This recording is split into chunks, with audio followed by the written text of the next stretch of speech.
Bonjour Sophie Binet, Bonjour. vous êtes secrétaire générale de la CGT. Merci d'abord d'avoir accepté de répondre à nos questions ce matin. Beaucoup de sujets à voir ensemble, notamment cette lettre que le Premier ministre a adressée à l'ensemble des syndicats hier, ce budget qui visiblement a déjà été envoyé au Conseil d'État et au Haut Conseil pour les finances publiques. Mais d'abord, cette journée de mobilisation, j'ai envie de vous demander quel est le sens de cette mobilisation aujourd'hui, parce que il n'y a pas de gouvernement, il n'y a pas de budget, ni vous ni moi a priori ne savons à quelle sauce fiscale on va être mangé. C'est quoi aujourd'hui le slogan que vous aurez sur votre pancarte, Sophie Binet? Eh bien, le message, c'est de dire que les sacrifices pour le monde du travail, ça suffit. Nous savons que les arbitrages sont en train de se faire actuellement. Nous ne voulons pas en rester témoins. Nous ne voulons pas que ça se traduise par des accords politiciens dans le dos des travailleurs et des travailleuses. C'est pour ça qu'il faut être très nombreux aujourd'hui à manifester et faire grève pour faire entendre nos exigences sociales. Donc c'est quoi? C'est une grève? C'est une mobilisation préventive? C'est vrai que c'est la première fois qu'il y a 3 journées de grève et de manifestation en un mois sans gouvernement ni budget. Ça montre le niveau de colère sociale. Mais pourquoi est-ce que nous manifestons maintenant? Parce que nous sentons que c'est maintenant que les arbitrages se font et que nous voulons être entendus. Mais vous demandez quoi Nous concrètement? voulons d'abord que la copie de François Bayrou soit définitivement enterrée, ce qui n'est pas le cas aujourd'hui parce que le Premier ministre ne nous a toujours pas dit qu'il ne ferait pas la réforme des retraites, qu'il ne ferait pas d'année blanche. L'année blanche, je rappelle, c'est une baisse des pensions pour les retraités, c'est une baisse de toutes les prestations sociales, une baisse du salaire des fonctionnaires. Il nous a pas dit non plus ce qu'il voulait faire en matière de santé alors que François Bayrou prévoyait de doubler le montant des franchises médicales.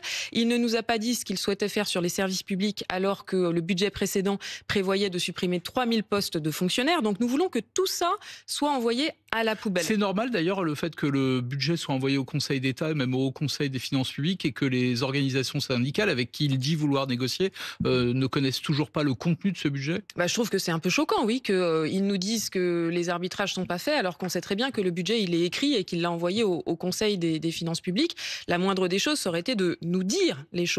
Et le fait qu'il ne nous ait pas dit les choses, ça ne nous rassure pas du tout. Il aurait pu nous rassurer en nous disant « je vous rassure, je ne ferai pas de réforme de l'assurance chômage ». Il ne l'a pas dit. Il nous a pas dit qu'il ferait pas d'année blanche. Donc nous, ce que nous voulons, c'est qu'il n'y ait pas de recul pour les travailleurs et les travailleuses. Ça fait 8 ans qu'on passe à la caisse, on n'en peut plus. Et par contre, pour payer, parce qu'effectivement, il y a une dette qui a augmenté du fait des cadeaux pour les plus riches et pour les plus La grandes dette et les entreprises. déficits, il faut quand même les réduire, on est d'accord? Oui, et pour ça, il faut aller prendre vers ceux qui sont responsables de ces déficits, à savoir les plus riches et les plus grandes entreprises, puisque toutes les études économiques montrent que le déficit a augmenté parce que les recettes ont baissé, et c'est pas les dépenses qui ont augmenté, c'est les recettes qui ont baissé, et donc l'impôt des plus riches et des plus grandes Le entreprises. 18 septembre, il y avait 500 000 personnes dans la rue selon le ministère de l'Intérieur, 1 million selon les organisations syndicales. Aujourd'hui, le gouvernement dit qu'il table sur 350, peut-être 400 000 personnes dans les rues. Et vous avez posté une vidéo sur le compte X de la CGT, je vous lis. Le 2 octobre, nous avons une obligation de réussite, il faut continuer crescendo, soyons bien conscients que nous sommes en position de force. Mais si ce soir, le résultat est moins satisfaisant, il y a moins de monde dans les rues, moins de grévistes que le 18 septembre, est-ce que vous serez vraiment en position de force pour aller rediscuter avec Sébastien Lecornu? Oui, bien sûr, parce que, encore une fois, c'est la première rentrée sociale, je n'en ai pas vu d'autres, où en un mois de septembre, il y a 3 journées de grève et de manifestations avec des centaines de milliers de personnes dans les rues. Vous êtes d'ailleurs prête à aller jusqu'où pour mettre la pression sur le Premier ministre? Il y a déjà dans votre tête de nouvelles journées de mobilisation qui sont prévues ou pas encore? Mais on prendra nos décisions en fonction de sa copie. D'abord, ce qu'on veut savoir, c'est quel sera le gouvernement, si ça sera lui le Premier ministre. J'ai cru comprendre qu'il y avait quelques incertitudes. Et puis, on veut savoir quel sera le budget. Et donc, en fonction, si dans le budget, il y a des reculs, évidemment qu'on ne laissera pas passer. Si la mobilisation est moins forte aujourd'hui, on est en droit de se demander, je suppose que vous vous posez la question de savoir si, au fond, en tardant à présenter son gouvernement, en tardant à présenter ses options budgétaires, si Sébastien Lecornu, d'une certaine manière, il essaye pas de chloroformer un peu la colère sociale, de l'anesthésier d'une certaine manière. Oui, c'est clairement sa stratégie. Quand il nous a reçus la semaine dernière, il nous a fait 2 heures de langue de bois et il pensait que grâce à cela, les organisations syndicales se feraient enfumer et n'appelleraient pas à une journée de grève et de manifestation. Eh bien, raté, nous appelons à une nouvelle journée de grève et de manifestation aujourd'hui. Ce qui est sûr, c'est que la colère sociale, elle est bien là, elle est extrêmement forte. Et s'il pense pouvoir s'en débarrasser comme ça, il se met le doigt dans l'œil. Aujourd'hui, il y aura une journée de mobilisation qui va être réussi. Je ne sais pas si on sera au niveau du 18, peut-être qu'on sera un tout petit peu en dessous, mais ça sera réussi, ça sera fort. Et ça sera 3 journées de grève et de manifestation très fortes depuis le mois de septembre. Et donc, il faut le prendre en compte parce que sinon, de toutes les manières, les mobilisations, elles continueront s'il y a des reculs. Alors ça m'a frappé, à la veille de la manifestation du 18 septembre, le Premier ministre a annoncé qu'il renonçait définitivement aux 2 jours fériés. Puis là, hier, donc à la veille de cette manifestation, on apprend qu'il vous a adressé une lettre dans laquelle il dit notamment qu'il va introduire dans la loi des améliorations notables pour la retraite des femmes. Vous dites quoi ce matin? Que c'est vraiment une bonne nouvelle ou que c'est notoirement insuffisant? En fait, c'est du recyclage de choses qui étaient dans les cartons depuis le mois de juin. C'était les propositions que vous aviez faites notamment au moment du conclave. Alors, enfin que les organisations syndicales avaient faites. Non, puisque toutes les organisations syndicales ont dit qu'elles soient restées dans le conclave ou qu'elles soient parties, que ce qu'elles voulaient, c'était la fin des 64 ans. Moi, je vous avoue que quand j'ai vu cette lettre, je me suis demandé si c'était pas Patrick Martin, le président du MEDEF, qui l'avait écrite. Parce que, en fait, dedans, c'est le SAV de l'agenda patronal que le patronat veut nous imposer en termes de négociation. Pardon, Sophie Binet. J'ai regardé avant de vous recevoir ce matin. Il y a 40% des femmes qui partent à la retraite, qui n'ont pas de carrière complète. Il y a un écart de plus de 40% entre la pension des retraites des hommes et des femmes. Donc, annoncer qu'on fait un effort sur la retraite des femmes, moi, je pensais ce matin que vous alliez vous en féliciter. Eh ben oui, mais en fait, on l'a mesuré, cet effort. Et cet effort, il reviendrait à quoi? D'abord, ça serait, donc pas toutes les femmes, ça serait à peu près 50% des femmes, qui, au mieux, auraient une augmentation d'environ 1% du montant de leur pension. Quand, dans le même temps, on nous vole 2 ans de vie, notamment aux femmes, qui sont celles qui ont les carrières les plus incomplètes, et quand, dans le même temps, on menace de désindexer les pensions en 2026, ce qui ferait perdre 1% de pouvoir d'achat pour les retraités. Donc on voit bien que c'est un jeu de dupes.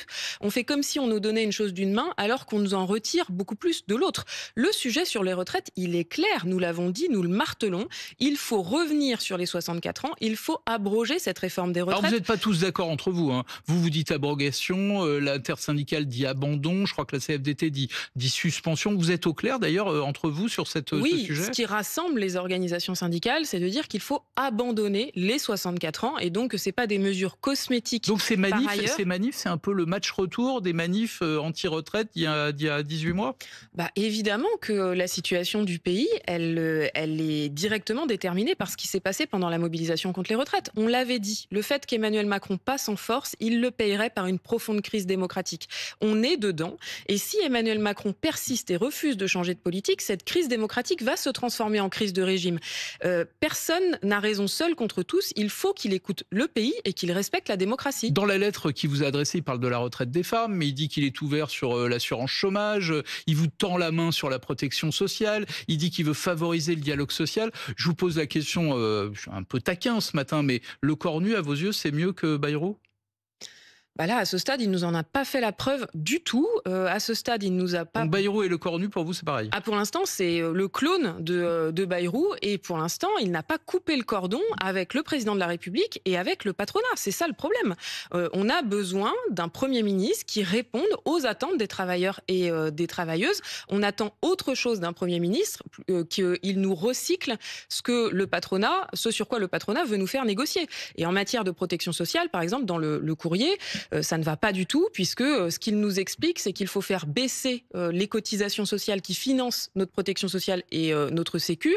Donc ça, c'est la reprise d'une grosse revendication patronale. Mais moi, je me souviens quand vous étiez sorti de votre dernier rendez-vous avec Sébastien Lecornu, vous aviez dit devant les micros que le Premier ministre vous avait dit je suis le Premier ministre le plus faible de la Ve République. J'ai lu ce qu'il a dit. Il dit au fond, ce ne sera pas le budget Lecornu, ce sera le budget du Parlement. Honnêtement, il n'a pas tort. C'est bien de négocier avec lui. Mais en fait, tout va se jouer à l'Assemblée et au Sénat.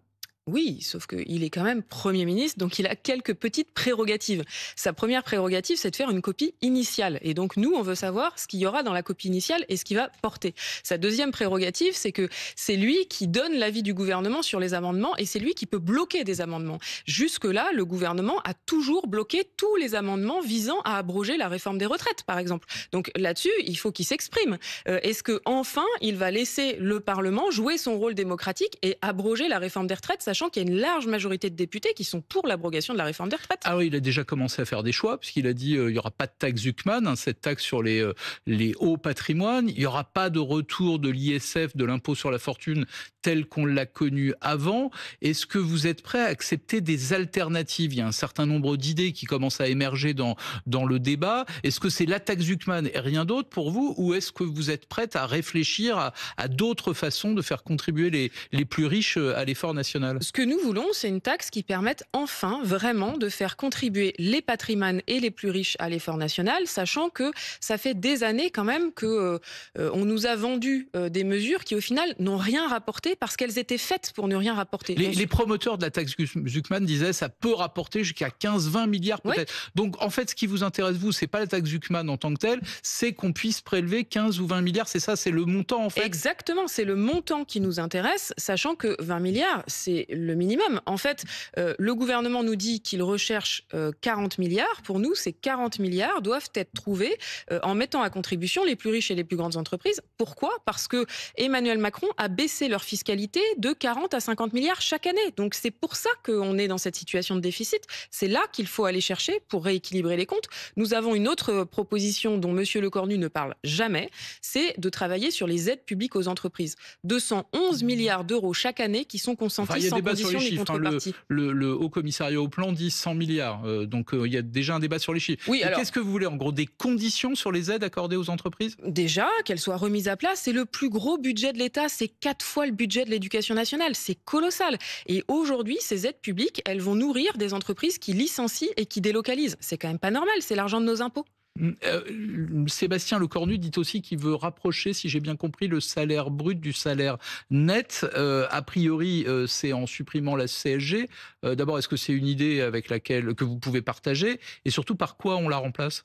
C'est ça le problème, c'est que pour nous, ce qu'il faut, c'est garantir le financement de notre sécurité sociale et donc de nos droits. Et donc, nous, on n'a jamais été fan de la CSG. Si on baisse la CSG, il faut la remplacer par des cotisations sociales et remettre en cause les 80 milliards d'exonérations de cotisations sociales qui sont distribuées chaque année et qui sont aujourd'hui des trappes à bas salaire. Ça a été prouvé par de nombreux rapports. Mais la hausse de la TVA, vous êtes contre? À la hausse de la TVA, on est tout à fait contre puisque c'est chacune et chacun d'entre nous qui le payons. Donc c'est quoi? C'est la hausse de la CSG, par exemple, sur les revenus du capital? Ça, oui, c'est quelque chose qui pourrait être examiné parce que ça permet de taxer les revenus du capital. Mais pour nous, ce qu'il faut, c'est remettre en cause les 80 milliards d'exonérations de cotisations sociales qui pèsent sur les finances publiques et qui sont des trappes à bas salaire. Deux questions encore. Vous avez sans doute vu la droite, les Républicains, a posé un certain nombre de conditions pour intégrer le gouvernement. Et parmi ces conditions qu'ils fixent au bloc central, il y en a deux sur lesquelles je voudrais vous faire réagir. Ils proposent de ne pas remplacer les fonctionnaires de l'administration administrante qui partent à la retraite. Et il y a une deuxième proposition qui consiste à aligner le temps de travail des fonctionnaires sur la durée légale en vigueur, notamment dans les entreprises privées. C'est une ligne rouge pour vous, ces deux points-là? D'abord, sur la question du temps de travail, c'est déjà fait depuis longtemps. Les fonctionnaires sont aux 1607 heures, donc aux 35 heures. Il faut arrêter de stigmatiser. Cette proposition laisse entendre que tout le monde n'appliquerait pas cette règle. C'est ça, ça fait encore... Notamment dans les collectivités territoriales. C'est faux, ça fait longtemps qu'elle est appliquée avec en plus des collectivités dont l'autonomie a été remise en cause de façon très problématique par la Cour des comptes et l'État. Faut arrêter de faire comme si les fonctionnaires étaient des fainéants. Aujourd'hui, notre pays, il tourne grâce au dévouement des fonctionnaires qui font tourner nos écoles, nos hôpitaux, nos universités, nos pompiers, etc. Faut arrêter de les stigmatiser. Le MEDEF prend exemple sur vous, ça devrait vous faire plaisir. Ils vont manifester, alors pas dans la rue, mais ils vont faire un grand meeting visiblement à l'Accor Arena, juste en face de Bercy. Qu'est-ce que vous dites? Que c'est au fond le jeu syndical normal ou que c'est indécent? C'est totalement indécent. C'est totalement indécent parce que on a un MEDEF qui, au lieu de défendre les entreprises, défend les plus riches. Mais vous défendez les travailleurs, le MEDEF a le droit de défendre les patrons. Là, effectivement, en l'occurrence, c'est bas les masques. Ils ne défendent pas les entreprises, ils défendent les patrons et les patrons les plus riches, puisque en fait, ils s'opposent à la taxe Zuckman qui concernerait 1800 personnes qui ont plus de 100 millions d'euros de patrimoine. Donc, c'est pas tout le monde. Et le problème aujourd'hui de notre économie, c'est que ces plus riches et ces plus grandes entreprises captent toutes les richesses. Il y a une étude de l'INSEE qui est sortie avant-hier qui montre que depuis 10 ans, les petites entreprises ont créé quasiment 2 millions d'emplois en France et que les entreprises entreprises du CAC 40 en ont supprimé 170 000. Le problème, il est là, parce que c'est ces mêmes entreprises qui distribuent, qui concentrent 60% des bénéfices et qui distribuent tout aux actionnaires et Je qui note captent que les du aides côté des publiques. patrons, il n'y a pas d'unité syndicale parce qu'il y a au moins deux syndicats qui ne sont pas alignés sur le MEDEF. En gros, ils disent il ne faut pas opposer le monde de la finance et le monde du travail. Il faut choisir son camp d'une certaine Bah manière. oui, moi je trouve que c'est très bien qu'il y ait cette clarification et qu'il y ait ce débat dans le monde patronal. C'est pas la même chose, les grands patrons, les grandes entreprises et les petites. Les problématiques des petites entreprises, par exemple, c'est les délais de paiement des multinationales qui ne respectent pas la loi et qui optimisent leur trésorerie en payant extrêmement tard et mal leurs prestataires. Et ça fait mourir des entreprises, ça. Je voudrais qu'on fasse deux pas de côté ce matin. D'abord, la condamnation de Nicolas Sarkozy à 5 ans de prison avec mandat de dépôt différé et exécution provisoire. Je vais évidemment pas vous faire commenter ce jugement, mais en revanche, je voudrais votre avis. Un certain nombre de gens, au moment de cette condamnation, ont dit, mais au fond, pour qu'il n'y ait pas de débat sur la justice, on devrait interdire aux magistrats de se syndiquer. Qu'est-ce que vous pensez de cette idée ? Bah, je trouve que c'est hyper grave. En fait, ça fait partie des libertés fondamentales, la liberté d'expression, le droit de se syndiquer, et c'est faire comme si on avait une justice politique en France. Là, cette décision de justice, elle est le fruit d'années d'enquête et de procédures pénales, d'une décision collective et collégiale, et ça n'est absolument pas un procès politique. Il y a des faits qui sont d'une extrême gravité qui le justifient. Mais par exemple, quand vous voyez que la présidente du tribunal, elle n'était pas seule, ils étaient 3, mais la présidente du tribunal qui avait manifesté en 2011 contre la politique pénale de Nicolas Sarkozy, vous comprenez que ça puisse interroger, que ça puisse poser des questions? Est-ce Non, qu'elle mais n'aurait pas dû, d'une certaine manière, se déporter en Non, mais disant non, je ne peux pas traiter ce sujet? ça n'a aucun sens. Elle a manifesté avec tous ses collègues magistrats et magistrates pour défendre ses droits parce que aujourd'hui la justice est étouffée et n'a plus de moyens de travailler. C'est terrible. Ça fait partie des gros problèmes de la fonction publique, l'asphyxie budgétaire de notre justice qui n'a plus les moyens. Je salue d'ailleurs tout le travail qui a été leur et c'est quand même la moindre des choses que les juges, les greffiers et tout le monde de la justice puissent se mobiliser pour exiger des moyens pour la justice. Sophie Binet, est-ce qu'il vous arrive de faire vos courses sur Internet? Oui. Ça vous arrive. Je vous pose la question parce que Shein, vous en avez entendu parler, le géant de la fast fashion chinois, va s'installer en France, mais va s'installer dans des boutiques en physique, notamment au BHV à Paris, dans des galeries Lafayette à Dijon, Grenoble, Limoges, Angers. Et j'imagine qu'il doit y avoir des salariés syndiqués dans ces magasins. Qu'est-ce que va dire la CGT? On laisse faire, c'est trop tard, ou au contraire, il faut absolument empêcher ça? Bah, j'ai pas eu encore de contact avec eux. Ce qui est sûr, c'est que Chine a une pratique de dumping social, fiscal, environnemental qui est extrêmement violente, qui participe à la difficulté du secteur de l'habillement et qu'il faudrait une réponse claire et forte à la fois des pouvoirs publics et à la fois des employeurs. Et ce qu'on constate, c'est que, encore une fois, on ne fait rien et qu'on laisse nos emplois partir et le dumping se généraliser. Et eux répondent que ça va créer 200 emplois en France et Ouais, que 200 emplois, c'est rien du tout. Hein. Par rapport au nombre d'emplois supprimés, c'est rien du tout. Et donc, il y a besoin de protéger notre industrie en mettant en place des taxes douanières en fonction des normes fiscales, sociales et environnementales pour mettre fin à ce dumping qui est catastrophique pour l'Europe et pour la planète. donc vous n'achetez pas sur Shein, sur Internet? Non. Bon, merci Sophie Binet. Merci infiniment d'avoir répondu à mes questions.